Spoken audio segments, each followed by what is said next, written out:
नमस्कार, मैं रवीश कुमार। जिस दिल्ली से आम आदमी पार्टी के रूप में नई राजनीति की आंधी उठी थी, उसी दिल्ली में वो आंधी शांत हो गई। हमने शांत कहा, अंत नहीं, क्योंकि राजनीति में किसी के अंत की भविष्यवाणी नहीं करनी चाहिए। क्योंकि इसी दिल्ली में 1993 के बाद से कई चुनाव हारने वाली बीजेपी 26 साल बाद चुनाव जीती है। बीजेपी के लिए यह जीत ऐतिहासिक है और जाहिर है बीजेपी के कार्यकर्ता, नेता और समर्थक बहुत खुश होंगे। लेकिन आम आदमी पार्टी की हार से केवल बीजेपी खुश नहीं होगी, कांग्रेस भी होगी और वो लोग भी होंगे जो भाजपा के विकल्प में अलग अलग राजनीतिक दलों के साथ खड़े होते नजर आते हैं। बीजेपी की यह पहली जीत है जिससे उसे हराने की चाह रखने वालों को भी संतोष हुआ होगा। बीजेपी के लिए दिल्ली में यह जीत आसानी से नहीं मिली है, पूरी ताकत उसने झोंकी है तब मिली है। याद रखना चाहिए कि 2008 में कांग्रेस का वोट 40% से ज्यादा होता था, लेकिन उसका वोट 2 अंकों में भी नहीं रहा। इसके बाद भी बीजेपी का वोट 2013 में भी 33% से ज्यादा था। बीजेपी का आधार मजबूत रहा, तब भी उससे कम सीटें मिली। 2015 से लेकर इस चुनाव में बीजेपी का वोट बढ़ता भी रहा। आम आदमी पार्टी की हार क्या केवल सरकार के काम के खिलाफ नाराजगी की हार है? सरकार के काम का रोल तो होता ही है, जनता इसे परखती ही है, लेकिन यह भी देखना चाहिए कि आम आदमी पार्टी के हारने के और क्या क्या कारण हो सकते हैं। क्या विचारधारा का भी कोई रोल रहा होगा? हम इस सवाल पर बाद में आएंगे, लेकिन आएंगे जरूर।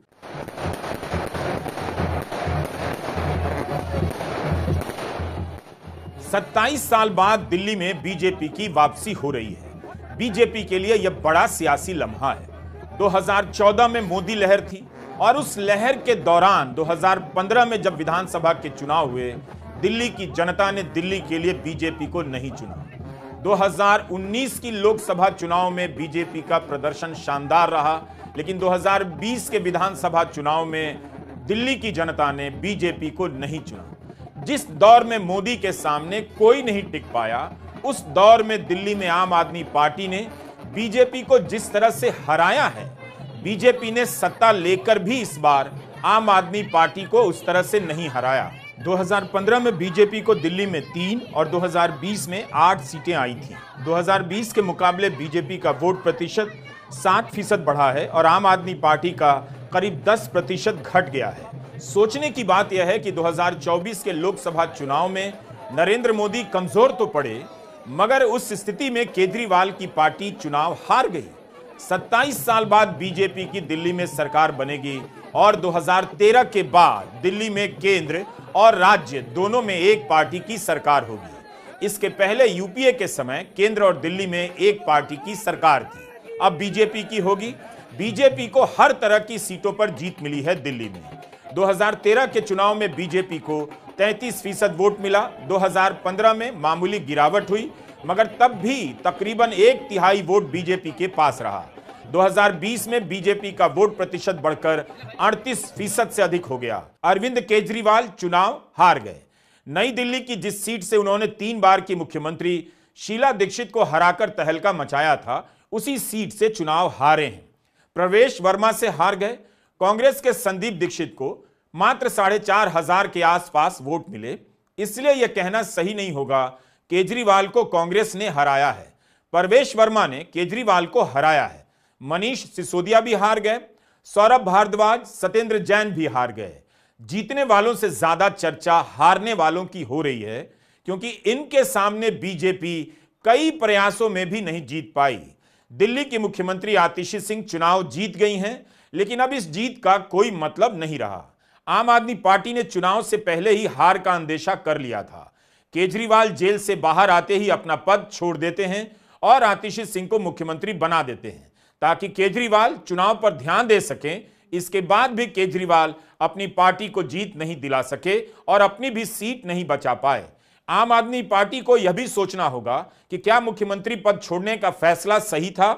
यह भी सोचना होगा कि आतिशी सिंह का दिल्ली की जनता के साथ कोई जुड़ाव क्यों नहीं बना, या उनकी जगह किसी और को मुख्यमंत्री बनाया जाता तब क्या होता। तीसरा सवाल है कि 20 से अधिक विधायकों के टिकट काटे गए या बदले गए। जो बता रहा है कि आम आदमी पार्टी जनता की नाराजगी को भांप गई थी। बीजेपी भी चुनावों के वक्त अपने विधायकों और सांसदों के टिकट खूब काटती है और उससे फायदा हुआ है, लेकिन आम आदमी पार्टी का अपने विधायकों का टिकट काट देना या बदल देना सफल साबित नहीं हुआ। जाहिर है जनता में नाराजगी विधायकों को लेकर उतनी नहीं रही होगी जितनी पार्टी और सरकार के काम को लेकर रही होगी। कांग्रेस नेता जयराम रमेश ने कहा है कि यह नतीजा बीजेपी की जीत कम, केजरीवाल की हार ज्यादा है। लोगों ने उन्हें परेशान होकर हराया है। जनता का जो भी निर्णय है, जनता का जो भी फैसला है, उसे हम पूरी विनम्रता के साथ स्वीकार करते हैं। जनता का निर्णय सर माथे पर। मैं भारतीय जनता पार्टी को इस जीत के लिए बहुत बहुत बधाई देता हूं और मैं उम्मीद करता हूं कि जिस उम्मीद के साथ और जिस आशा के साथ लोगों ने उनको बहुमत दिया है, वो उन सभी उम्मीदों और आशाओं पे पूरा उतरेंगे। हम न केवल एक कंस्ट्रक्टिव ऑपोजिशन का रोल निभाएंगे, बल्कि हम समाज सेवा, जनता के सुख दुख में काम आना, व्यक्तिगत तौर पे जिसको भी जो ज़रूरत होगी, हम लोगों के सुख दुख में हमेशा काम आएंगे। क्योंकि हम राजनीति में कोई सत्ता के लिए नहीं आए, हम राजनीति को एक ज़रिया मानते हैं जिसके ज़रिए जनता की सेवा की जा सके, जिसके ज़रिए लोगों के सुख दुख में काम आया जा सके। वो काम हम करते रहेंगे और हमें आगे भी इसी तरह से जनता के सुख दुख में काम आना है। 8 फरवरी के नतीजे को लेकर केवल हार और जीत की चर्चा हो रही है। स्वाभाविक भी है, हमने इन चुनावों पर कम वीडियो बनाए, लेकिन मतदाता की सूची को लेकर जब भी आरोप लगे हमने वीडियो जरूर बनाया, क्योंकि ये सब सवाल बेहद गंभीर हैं। इस चुनाव में सवाल यह नहीं कि आम आदमी पार्टी क्यों हारी, सवाल यह भी है कि कैसे हराई गई। हराने के लिए साम दाम अर्थ दंड भेद का किस तरह से इस्तेमाल किया गया और चुनाव आयोग की क्या भूमिका रही। आज के दिन गोदी मीडिया के स्टूडियो में इन बातों को सिरे से गायब कर दिया जाता है और केवल आंकड़ों को बता बताकर चुनाव का इस तरह विश्लेषण होता है जैसे चुनाव में वोट डालने के अलावा और कुछ हुआ ही नहीं।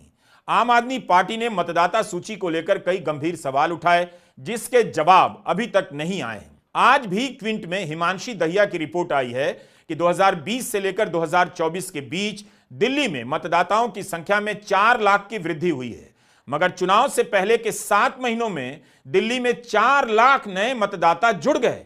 नई दिल्ली की सीट में एक बदलाव की तरफ हिमांशी की रिपोर्ट इशारा करती है। हिमांशी की रिपोर्ट में कहा गया है कि नई दिल्ली विधानसभा क्षेत्र में 5 वर्षों में कुल 27% वोट घट गए हैं। 2020 और 2025 के बीच 37,000 से अधिक वोटर कहां चले गए, जबकि इस सीट पर केजरीवाल पिछली बार 21,500 वोटों से जीते थे। तो उनकी जीत के मार्जिन से ज्यादा मतदाताओं ने इस बार वोट नहीं किया। मुंडका की सीट का भी इस रिपोर्ट में विश्लेषण है जो गंभीर सवाल खड़े करता है। राहुल गांधी ने 7 फरवरी की प्रेस कॉन्फ्रेंस में कहा था कि महाराष्ट्र में लोकसभा और विधानसभा के बीच के 5 महीने में 40 लाख नए वोटर जोड़े गए, जबकि इतने वोटर जोड़ने में 5 साल लगे थे। ये सवाल रहेंगे और चुनाव आयोग की तरफ से इनके जवाब आने चाहिए। अब आते हैं विचारधारा के सवाल पर। क्या इन 12 वर्षों में आम आदमी पार्टी ने दिल्ली में जमीन पर बीजेपी से विचारधारा के आधार पर लड़ाई लड़ी? बेशक आम आदमी पार्टी के नेता जेल गए, मुख्यमंत्री जेल गए, उप मुख्यमंत्री जेल गए और भी कई नेताओं को जेल जाना पड़ा। आम आदमी पार्टी के लिए सरकार चलाना कभी आसान नहीं रहा। विधायकों पर जब तब मुकदमा हो जाता था, उनके घरों और ठिकानों पर छापे पड़ जाते थे, वे आपको छोड़कर बीजेपी में चले जाते थे। अभी कहा जा रहा है कि आम आदमी पार्टी टूट जाएगी, यह कोई बड़ी बात नहीं है।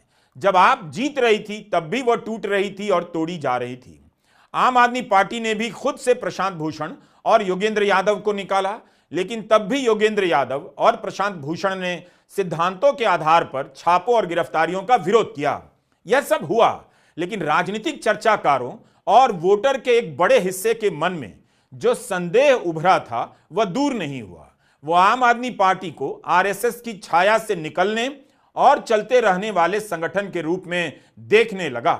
शुरुआत में इस बात की परवाह उन लोगों ने भी नहीं की जो देश में नई राजनीति की धारा चाहते थे, लेकिन 2014 के बाद से आरएसएस का सवाल बड़ा होने लगा, खासकर तब जब भारत जोड़ो यात्रा के दौरान और उसके बाद राहुल गांधी आरएसएस को लेकर सीधा हमला करने लगे। उसके पहले तक कांग्रेस के बारे में भी कहा जाता था कि इस पार्टी में भी आरएसएस के समर्थक नेता हैं, कभी भी बीजेपी में चले जाते हैं। लेकिन राहुल आरएसएस को लेकर साफ साफ हमला करने लगे। कांग्रेस के सामने यह तस्वीर तब साफ होती है जब राहुल को यह बात समझ में आती है कि संस्थाओं पर हमला केवल प्रशासनिक नहीं है, वैचारिक है और विचारधारा की लड़ाई का भी यह सवाल है। राहुल गांधी ने आरएसएस को टारगेट करना शुरू किया। कांग्रेस ने कभी इस तरह से खुलकर आरएसएस का नाम नहीं लिया, बल्कि आरएसएस का ज्यादा बड़ा विस्तार कांग्रेस के जमाने में ही हुआ। राहुल गांधी को पता था कि आरएसएस से लड़ने के लिए उनकी पार्टी के पास संगठन नहीं है और नेता भी नहीं है। उल्टा उनकी पार्टी टूट जाएगी या बिखर जाएगी, क्योंकि उनकी पार्टी के कई नेता हिंदुत्व के किसी और रूप की राह पर चलने की इच्छा रखते थे। ऐसी स्थिति में राहुल ने अपनी लाइन खींच दी कि कांग्रेस के सामने केवल बीजेपी नहीं, आरएसएस भी दुश्मन है। अब राहुल कभी आरएसएस से लड़कर जीत पाएंगे या नहीं, यह अलग सवाल है, लेकिन आरएसएस से लड़ाई का ऐलान राहुल ने कर दिया है। कम से कम भाषणों में आरएसएस का नाम लेकर साफ साफ बोलते हैं। मगर इसी दौरान केजरीवाल मोहन भागवत को पत्र लिख रहे थे, अपील कर रहे थे। केजरीवाल आरएसएस से लड़ रहे थे या नहीं, लेकिन उनकी पार्टी के उभार के पीछे, खासकर अन्ना आंदोलन में आरएसएस का क्या रोल था, यह सवाल अनुत्तरित है। कई साल तक यह सवाल पीछे चला गया, लेकिन इस बार मुखर हो गया था। फिर से चर्चा होने लगी, लेकिन आम आदमी पार्टी ने इसे तवज्जो नहीं दी। उसके प्रति जो समर्थन था उसमें दरारें इस कारण से भी पड़ी हैं। कोविड के समय तबलीगी जमात को लेकर प्रोपेगेंडा चला, खूब प्रोपेगेंडा हुआ। कोविड के मरीजों में तबलीगी कितने हैं इसकी संख्या अलग से बताई जाने लगी। खुद केजरीवाल अपनी प्रेस कॉन्फ्रेंस में बताने लगे थे। इसे लोगों ने याद रखा और जंगपुरा से सिसोदिया हार गए, क्योंकि उसी क्षेत्र में तबलीगी जमात का सेंटर है, मरकज जिसे कहते हैं। यही नहीं, दिल्ली दंगों के समय आम आदमी पार्टी की भूमिका को लेकर भी लंबे समय तक संदेह बना रहा, सवालों के बादल मंडराते रहे। आपने कभी भी गिरफ्तार लोगों के लिए आवाज खुलकर नहीं उठाई। इससे हुआ यह कि जो तबका बीजेपी को हराने के लिए आम आदमी पार्टी को कांग्रेस से बेहतर दावेदार मानता था, वह उदासीन हो गया, किनारा भी करने लगा। क्योंकि इन 10 वर्षों में देश के सामने राजनीति की सच्चाई बदल गई। खुद आम आदमी पार्टी ने लोकपाल का नाम लेना बंद कर दिया। पूरे 10 साल आम आदमी पार्टी बीजेपी से लड़ती रही, बीजेपी के हमले भी सहती रही, लेकिन तब भी वह इस भ्रम को दूर करने में सफल नहीं हुई। लेकिन अब उसे बताना चाहिए कि उसके आंदोलन के पीछे आरएसएस का क्या रोल था, विवेकानंद फाउंडेशन का क्या रोल था, अब वह संघ को किस नजर से देखती है, आगे कैसे देखेगी। क्योंकि ऐसे कई लोगों को लिखते और पूछते हुए मैंने देखा है, जो इन खतरों को भी ठीक से समझते हैं कि किसी मुख्यमंत्री को जेल में डालना, किसी सरकार के तमाम अधिकारों को छीन लेना कितना खतरनाक होता है। लोकतंत्र का खतरा उनके सामने काफी बड़ा खतरा है।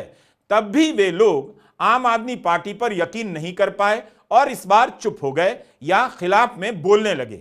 ये लोग कांग्रेस के पक्ष में नहीं बोल रहे थे, बीजेपी के पक्ष में नहीं बोल रहे थे, बल्कि आम आदमी पार्टी को लेकर चुप हो गए। इन लोगों का सपोर्ट आम आदमी को 2 चुनाव में मिला, इस बार नहीं मिला। बीजेपी ने आम आदमी पार्टी पर निर्ममता से हमला किया और आपने भी खूब मुकाबला किया। पार्टी टूटी मगर बची भी रही। तब सवाल उठता है कि आम आदमी पार्टी विचारधारा की जमीन दिल्ली में क्यों नहीं तैयार कर सकी। क्या यह बड़ी बात नहीं कि इतने हमलों के बाद इस पार्टी को अब तक मिट जाना चाहिए था, लेकिन यह पार्टी टिकी रही। हारने के बाद भी दिल्ली में मुख्य विपक्षी पार्टी बनी है। हमारा सवाल दूसरा है। हमारा सवाल है कि क्या आम आदमी पार्टी ने दिल्ली के वोटर को केवल हिंदू वोटर समझकर गलत किया, केवल बीजेपी का वोटर समझकर गलत किया? ज्यादातर वोटर तो कहीं भी हिंदू ही हैं। मेरा मतलब बीजेपी के हिंदुत्व का वोटर समझने से है। क्या केजरीवाल यह नहीं देख पाए कि दिल्ली में उन्हें वो लोग वोट करते हैं जो बीजेपी को हराना चाहते हैं? केजरीवाल को लगा कि दिल्ली का वोटर राजनीतिक मिजाज में एक ही है। दिन को वह बीजेपी को वोट करता है, दोपहर में आपको। लेकिन बीजेपी ने कभी इस तरह से नहीं देखा और स्वीकार नहीं किया। आपको राजनीति के मैदान में कभी चैन की सांस बीजेपी ने नहीं लेने दी और नतीजा यह हुआ कि लड़ते लड़ते केजरीवाल भी वही करने लगे जो बीजेपी करती थी। उनकी भाषा भी बदल गई और उनके राजनीतिक कार्यक्रम भी। तीर्थ यात्रा कराने लगे, आरती करने लगे, बजरंगबली को आराध्य बनाया, पिछले चुनाव में यहां तक कहा कि सभी विधानसभा क्षेत्रों में महीने के पहले मंगलवार को सुंदरकांड कराएंगे, हनुमान चालीसा कराएंगे। अब यह कितना हुआ मैं नहीं जानता। राम मंदिर उद्घाटन के समय उन्होंने कहा हर विधानसभा में सुंदरकांड का पाठ करवाएंगे, और किया भी। आम आदमी पार्टी ने दिल्ली के मतदाताओं को यहीं तक समझा और दिल्ली के मतदाता के सामने वह अपने झंडे में एक अलग रंग के झंडे में लपेटकर उन्हीं मुद्दों को पेश करती हुई नजर आई जिसके सबसे बड़े मार्केटिंग मैनेजर नरेंद्र मोदी हैं। नतीजा यह हुआ कि दिल्ली के वोटर के सामने कभी यह साफ नहीं हुआ कि आम आदमी पार्टी और बीजेपी में क्या अंतर है। कांग्रेस ने भी 2014 के बाद से भारत की राजनीति को इसी तरह से समझा था। राहुल गांधी भी केदारनाथ मंदिर जाते हैं, लोकसभा में भगवान शिव की तस्वीर दिखाकर अभय मुद्रा की बात करते हैं, लेकिन उनका यह रूप पहले के उस रूप से काफी अलग है जब वे 2014 के बाद मंदिरों के दर्शन करने जाने लगे थे और चक्कर लगा रहे थे। बीजेपी हमला करने लगी कि अंतिम समय में धार्मिक हो रहे हैं, हिंदू हो रहे हैं। राहुल ने इस बात को समझ लिया और अपना तरीका बदल लिया। केजरीवाल इस क्षेत्र में आक्रामक रहे, लेकिन धुंध का लाभ अगर मिलता है तो धुंध का नुकसान भी होता है। आम आदमी पार्टी ने कभी इन सवालों पर अपनी सफाई नहीं दी। कई बार राजनीतिक दल भ्रम को बने रहने देना चाहते हैं। आम आदमी पार्टी को लगा होगा उसके नेताओं पर इतना हमला हुआ, जेल गए, उसकी सरकार के अधिकार छीन लिए गए, क्या यह काफी नहीं है? जनता समझ जाएगी कि वह आरएसएस या बीजेपी की बी टीम नहीं है। अगस्त 2022 की एक बात है, विपक्ष के नेता जेल जा रहे थे और इसी बीच मनीष सिसोदिया के घर पर छापेमारी होती है। तब राजद नेता मनोज झा ने एक बयान दिया और कहा कि मैं सीबीआई ईडी को लेकर जो बात आपसे हमेशा से कहता रहा हूं कि इन संस्थाओं ने अपना चरित्र खो दिया है, इनकी दिशा तय होती है और ये हम सब जानते हैं कि कहां से होती है, क्यों होती है और उसके निहितार्थ क्या हैं। लेकिन महत्वपूर्ण यह है कि आम आदमी पार्टी को भी यह तय करना होगा कि जब विपक्ष के दूसरे नेताओं पर छापे पड़ते हों तब आप भी बोलना सीखें। आज तो हम बोल रहे हैं आपके लिए, लेकिन जब दूसरों पर होता है तब आप चुप्पी साध लेते हैं। तो इस तरह से एकांगी सोच से किसी को कुछ नहीं हासिल होगा।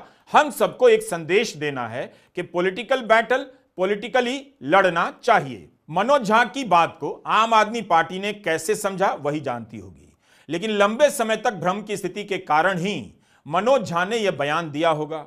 राहुल गांधी ने अपनी तरफ से इसकी प्रतिबद्धता दिखाई। जिस रामलीला मैदान में अन्ना आंदोलन चला और कांग्रेस की सरकार दिल्ली ही नहीं पूरे देश से उखड़ गई, उसी रामलीला मैदान में केजरीवाल की गिरफ्तारी के बाद इंडिया गठबंधन की रैली होती है लोकसभा चुनाव के समय और राहुल गांधी उसमें जाते हैं। उस मंच पर 2 कुर्सियां खाली छोड़ी गईं, एक केजरीवाल के लिए, एक झारखंड के मुख्यमंत्री हेमंत सोरेन के लिए। उस वक्त दोनों नेता जेल में थे। केजरीवाल की गिरफ्तारी पर राहुल गांधी ने भी हमेशा बोला और मोदी सरकार पर हमला किया। क्या केजरीवाल ऐसा कर रहे थे? इसका जवाब देने का अब समय नहीं, उसके लिए मुझे अलग से रिसर्च करना होगा। किसी भी पार्टी की तरह आम आदमी पार्टी का पूरा अधिकार बनता है कि वह अपना राजनीतिक विस्तार करे, लेकिन इस विस्तार की प्रक्रिया में वह किसे फायदा पहुंचाती है, किसे नुकसान, उसे देखने का काम वोटर का है और राजनीतिक चर्चाकारों का। इंडिया गठबंधन के टूटने की बात कही जा रही है, लेकिन इस गठबंधन के 2 बड़े दल के हित जिस तरह से टकरा रहे थे, क्या संभव था कि दोस्ती रहती? 2013 में जब केजरीवाल ने पहली बार कांग्रेस को हराया, तब भी कांग्रेस ने आम आदमी पार्टी की सरकार को समर्थन दिया था। उसके बाद दिल्ली ही नहीं बल्कि कई राज्यों में दोनों ने एक दूसरे के खिलाफ चुनाव लड़ा और नुकसान पहुंचाया। आम आदमी पार्टी को लेकर कहा जाने लगा कि कांग्रेस को हराने दूसरे राज्यों में जाती है। 2024 के लोकसभा चुनाव में आम आदमी पार्टी और कांग्रेस ने मिलकर चुनाव लड़ा, मगर इस बार आपने अपनी तरफ से 70 उम्मीदवारों का ऐलान कर दिया। जाहिर है गठबंधन की गुंजाइश नहीं बची थी। इंडिया गठबंधन को केवल दलों के गठबंधन के रूप में नहीं देखना चाहिए। इस गठबंधन के मूल में, बुनियाद में एक सवाल है, विचारधारा का सवाल, और वह सवाल आरएसएस और बीजेपी से बिल्कुल अलग है। अगर आप इस गठबंधन को विचारधारा की नजर से नहीं देखते हैं, विचारधारा में स्पष्टता की नजर से नहीं देखते हैं, तब फिर आप इंडिया गठबंधन को पूरी तरह से नहीं देखते हैं। कई बार नेता काम की राजनीति के नाम पर विचारधारा से बचने की कोशिश करते हैं, हर दल के नेता करते हैं, लेकिन क्या केजरीवाल दिल्ली में विचारधारा की अलग जमीन बनाते तो और बात होती। राजनीतिक विचारक इस प्रश्न पर सोचेंगे और मुझसे बेहतर जवाब देंगे। लेकिन यह सवाल है कि क्या केजरीवाल ने दिल्ली की जनता को ठीक से समझा? उसे दिल्ली का वोटर समझते तो क्या अलग नतीजे होते? कहना मुश्किल है। यह सही है कि दिल्ली में बीजेपी का आधार काफी मजबूत रहा है, तब भी बीजेपी 3 बार शीला दीक्षित से नहीं जीत पाई। अगर दिल्ली में बीजेपी का आधार इतना बड़ा था, तब बीजेपी शीला दीक्षित को क्यों नहीं हरा सकी? किसी के पास इसका जवाब नहीं।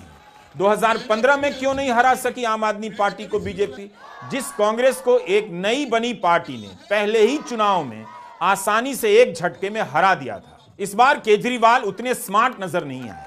जिस तरह लोकसभा के समय जेल से आते ही उन्होंने योगी और मोदी के बारे में बयान देकर सनसनी फैला दी, जिसे काउंटर करने के लिए बीजेपी को आगे आना पड़ा कि नरेंद्र मोदी ही 2024 के बाद प्रधानमंत्री रहेंगे, उनके हटने का कोई सवाल नहीं। इस बार केजरीवाल कई तरह की चूक करने लगे। मफलर मैन की तरह वापसी करने वाले केजरीवाल गफलत में फंस गए। यमुना नदी में जहर मिलाने के उनके फालतू बयान को लेकर बीजेपी ले उड़ी। बीजेपी को गुंडा पार्टी कहना और गाली गलौज पार्टी कहना काम नहीं आया। दूसरी तरफ बीजेपी 8वें वेतन आयोग की घोषणा कर रही थी।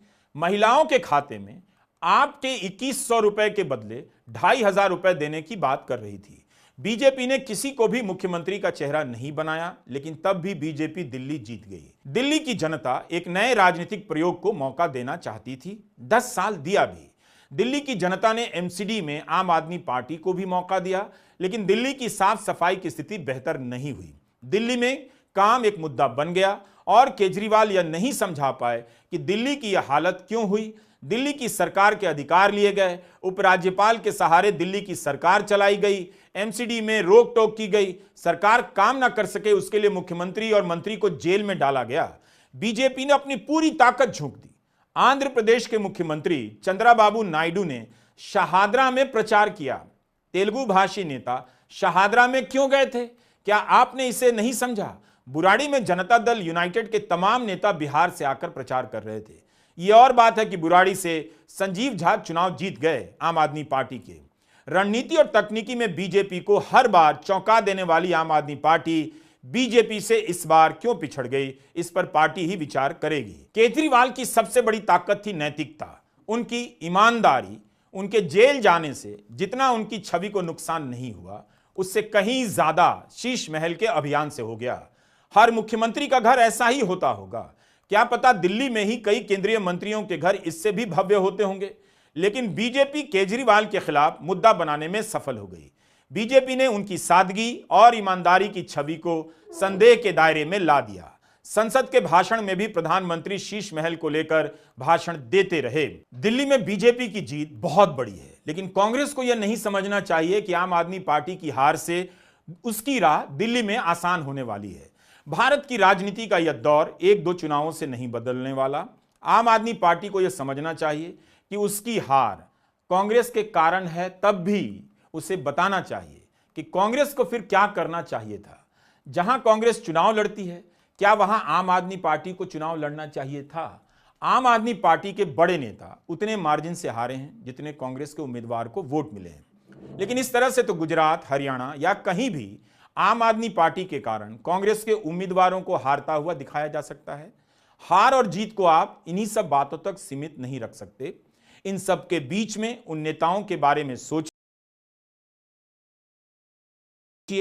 जो पैदा होते हैं कांग्रेस में, चले जाते हैं आम आदमी पार्टी में, वहां से निकलकर चले जाते हैं बीजेपी में।